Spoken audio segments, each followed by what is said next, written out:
SLBC సొరంగంలో సహాయక చర్యలు ముమ్మరంగా కొనసాగుతున్నాయి. 3 షిఫ్టుల్లో కార్మికులు పనిచేస్తున్నారు. ఒక ప్రణాళిక ప్రకారం నీటి బురదను తొలగించడం, టీబీఎం యంత్రాన్ని ముక్కలు చేసి తరలించే ప్రక్రియ కొనసాగుతోంది. మరింత సమాచారం మా ప్రతినిధి స్వామికిరణ్ అందిస్తారు. శ్రీశైలం సొరంగ మార్గంలో ప్రస్తుతం సహాయ చర్యలు ముమ్మరంగా కొనసాగుతున్నాయి. ఇంతకుముందు ఎవరి అవసరం ఉంటే వాళ్ళని లోపలికి పంపేది. అలా కాకుండా ఈసారి మొత్తం 3 షిఫ్టుల్లో కార్మికులనంతా కూడా డివైడ్ చేశారు. అంటే ఎన్డీఆర్ఎఫ్, ఎస్డీఆర్ఎఫ్, తర్వాత సింగరేణి కాలరీస్, ఇవన్నీ కూడా మొత్తం ఉన్న అందుబాటులో ఉన్నటువంటి దళాలను 3 షిఫ్ట్లుగా డివైడ్ చేసి 3 షిఫ్ట్ల వారీగా లోపలికి పంపిస్తున్నారు. అయితే సొరంగ మార్గంలో సుమారు 14 కిలోమీటర్ల వరకు కూడా ఈ సహాయ చర్యలను ముమ్మరం చేయడానికి అన్ని రకాల ప్రయత్నాలు చేస్తున్నారు. ప్రస్తుతం మనం సొరంగ మార్గ స్వరూపాన్ని మనం ఇక్కడ చూద్దాం. ఇక్కడ మొత్తం ఈ సొరంగ మార్గం యొక్క మొత్తం పొడవు వచ్చేసి 14 కిలోమీటర్లు ఉంటుంది.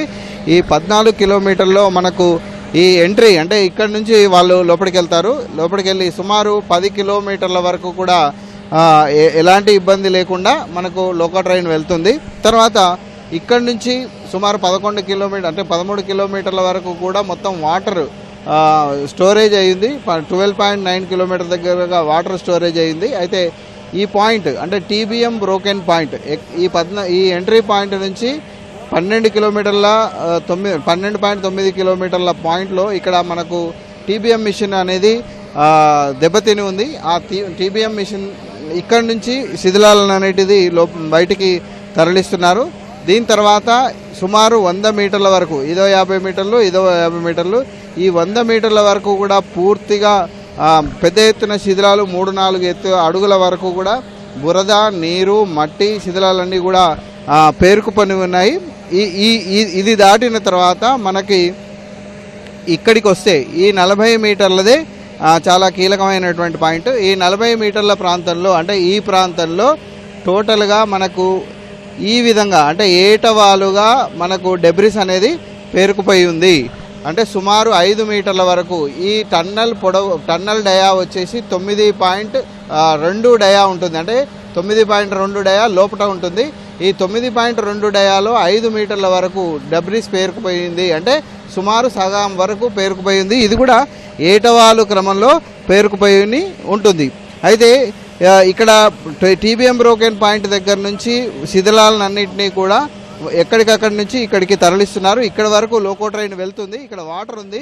ఈ వాటర్ని మొత్తం పెద్ద పెద్ద పంపులతో మనకి బయటికి పంపించేటువంటి ఏర్పాటు చేస్తున్నారు. ఇక్కడ ఈ బ్రోకెన్ పాయింట్ దగ్గర టీబీఎం యొక్క శిథిలాలను తీసేసి బయటికి పంపించేటువంటి ప్రయత్నం చేస్తున్నారు. తర్వాత ఈ బురదను కూడా ఎప్పటికప్పుడు తొలగించేందుకు ఏర్పాట్లు చేస్తున్నారు. ఇక్కడ మనం చూడొచ్చు. మనం ఈ దీంతో చూస్తే దీన్ని వ్యాగన్స్ అంటే ఇప్పుడు లోకో ట్రైన్లో వినియోగించేటువంటి వ్యాగన్స్ ఇవి. ఇలాంటి వ్యాగన్స్ని ఆ ట్రైన్కి కడతారు, ట్రైన్కి అరేంజ్ చేస్తారు. అరేంజ్ చేసి ఇలాంటి వ్యాగన్స్ని లోపలికి పంపిస్తారు. పంపించిన తర్వాత లోపల టీబీఎం మిషన్ల సంబంధించినటువంటి విడి భాగాలు, కత్తిరించినటువంటి భాగాలు, పైపులన్నింటినీ కూడా ఇలాంటి వాటితోటే మనకు బయటికి తిరిగి మళ్ళీ బయటికి పంపిస్తున్నారు. పూడికను కూడా ఇందులోనే వేసి బయటికి పంపించేటువంటి ఏర్పాటు చేస్తున్నారు. ఇక చూస్తే డీవాటరింగ్ కూడా కొనసాగుతుంది. మనం ఇక్కడ చూడొచ్చు మనం వాటర్ డీవాటరింగ్ చేయడానికి ఈ పంపులను కూడా ఎక్కడికక్కడ అంటే ఈ పంపులన్నింటినీ కూడా ఎక్కడ వాటర్ ఉంటే అక్కడికి తీసుకెళ్ళి అరేంజ్ చేసి డీవాటరింగ్ చేయడానికి మనకు ఏర్పాట్లు చేస్తున్నారు. ఇక మనం గమనిస్తే ప్రస్తుతం మనం సొరంగ మార్గం వైపు మనం వెళ్తున్నాం. ప్రస్తుతం చూడొచ్చు ఇక్కడ ఇది మనకు సొరంగ మార్గం. ఈ సొరంగ మార్గం లోపలికి వెళ్ళి ఎప్పటికప్పుడు అంటే 3 షిఫ్టుల వారీగా జనాలు వెళ్తున్నారు.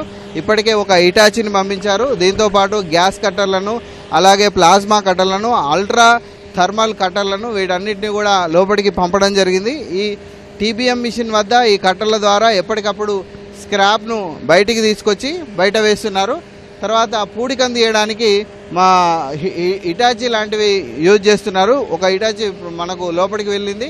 ఆ లోపలికి వెళ్ళిన ఇటాచీతో పూడికను తీసివేస్తున్నారు. అలాగే ఇది 10 మీటర్ల డయాతోటి ఉంటుంది కాబట్టి మనకు ఎక్కువ మొత్తంలో పూడికను బయటికి తీసుకురాని పరిస్థితి ఉంది. కాబట్టి వీళ్ళు చిన్న వాటిని యూజ్ చేస్తున్నారు. అంటే మట్టిని లిఫ్ట్ చేయడానికి చిన్న చిన్నవి ఎక్స్కవేటర్లు యూజ్ చేస్తున్నారు. ఆ ఎక్స్కవేటర్ల ద్వారా చిన్న మొత్తంలో మట్టిని ఎత్తి ఆ లోపలికి పోసేటువంటి అవకాశం ఉంది. అంటే లోపల ఏ అవసరం ఉంటే దానికి అనుగుణంగా యంత్రాలను సిద్ధం చేసుకొని ఆ సిద్ధం చేసుకున్నటువంటి యంత్రాలను లోపలికి పంపించి పనిచేస్తున్నారు. ఎక్కడా కూడా పని మాత్రం ఆగట్లేదు. ఎవరి పనులు వాళ్ళు చేస్తున్నారు. ఎన్డీఆర్ఎఫ్ వాళ్ళు, ఎస్డీఆర్ఎఫ్ వాళ్ళు, సింగరేణి కాలనీస్ వాళ్ళు, రైల్వేస్ వాళ్ళు, తర్వాత బార్డర్ రోడ్స్ ఆర్గనైజేషన్కి సంబంధించినటువంటి నిపుణులు వీళ్ళంతా కూడా ఎప్పటికప్పుడు సూచనలు ఇస్తున్నారు. దీంతోపాటు ఎన్జీఆర్ఐ, తర్వాత geological survey of India, remote sensing సంబంధించినటువంటి ఏజెన్సీ కూడా ఒకటి పనిచేస్తోంది. ఈ సొరంగంలో ఏ మట్టి యొక్క నమూనాలు ఏ విధంగా ఉన్నాయి, మట్టి యొక్క పొరలు ఏ విధంగా ఉన్నాయి అనేది నిన్న స్కానింగ్ చేయడం జరిగింది. వాటి రిజల్ట్స్ వస్తే లోపల పరిస్థితి ఏంటి అనేది మనకు అర్థమవుతుంది. అంటే యాక్సిడెంట్ స్పాట్ దగ్గర పరిస్థితి ఏంటి, యాక్సిడెంట్ స్పాట్ పోవడానికి మనం ఎలాంటి మట్టి ఉంది, ఇప్పుడు ఉన్నటువంటి పూడికను కనుక ఒకవేళ కనుక బయటికి తీస్తే మళ్ళీ అది కూలే ప్రమాదం ఉందా లేదా అనేది వాళ్ళు విశ్లేషించనున్నారు. మొత్తానికైతే ఆ 8 మందిని సొరంగ మార్గంలో చిక్కుకున్న 8 మందిని కనిపెట్టడానికి విస్తృతమైనటువంటి ఏర్పాట్లు జరుగుతున్నాయి. స్క్రాప్ బయటికి పోయిన తర్వాత, పూడిక బయటికి పోయిన తర్వాత ఆ 40 మీటర్ల ప్రధాన అడ్డంకిని దాటుకొని టీబీఎం మిషన్లో చిక్కుకున్న వారి జాడను కనిపెట్టేందుకు ప్రయత్నం చేస్తున్నారు. ఇప్పటికే geological survey of India, NGRI ఈ టీం అంతా కూడా లోపలికి కూడా వెళ్ళింది. సుమారు ఒక 1/2 కిలోమీటర్ వరకు స్కాన్ చేసేటువంటి యంత్రాలు వాళ్ళ దగ్గర ఉంటాయి. ఆ యంత్రాల ద్వారా వాళ్ళు స్కానింగ్ కూడా నిర్వహించారు. వాటి ఆధారంగా లోపల ఏముంది, ఏం పొరలు ఉన్నాయి, ఏముంది, వాళ్ళు ఒకవేళ మానవుని దేహాలు ఎక్కడ ఉన్నాయా అనేది కూడా వాళ్ళు ఐడెంటిఫై చేయగలుగుతారు. కాబట్టి ఆ రిజల్ట్స్ వస్తే ఇంకా తొందరగా వాళ్ళ జాడ తెలియసేటువంటి అవకాశము మనకు కనిపిస్తుంది. మొత్తంగా సహాయ చర్యలు అయితే ప్రస్తుతానికి ముమ్మరంగా కొనసాగుతున్నాయి. ఈ రోజు కానీ రేపు కానీ ఉత్తమ్ కుమార్ రెడ్డి చెప్పిన ప్రకారం 2 రోజులలో మొత్తం ఆపరేషన్ కూడా పూర్తి చేస్తామని చెప్పారు. నిన్న ఇంకొక రోజు అటు ఇటు కావచ్చు, అంటే సాంకేతిక కారణాల వల్ల ఇబ్బంది జరగవచ్చు అని అంటున్నారు. అయితే ప్రధానమైనటువంటి అడ్డంకులు మాత్రం మెయిన్ పూడికను తరలించడం ఒక ప్రధానమైన అడ్డంకిగా మారుతుంది. తర్వాత ఎప్పటికప్పుడు టన్నెల్ యొక్క అవశేషాలను తరలించడం కూడా చాలా బరువుగా ఉంటాయి కాబట్టి వాటి అవశేషాలను కూడా తరలించడం కూడా కొంత ఇబ్బందిగా మారుతుందని మనకు తెలుస్తోంది. ఇది సొరంగ మార్గం దగ్గర సహాయ చర్యలకు సంబంధించినటువంటి తాజా పరిస్థితి. Vote studio.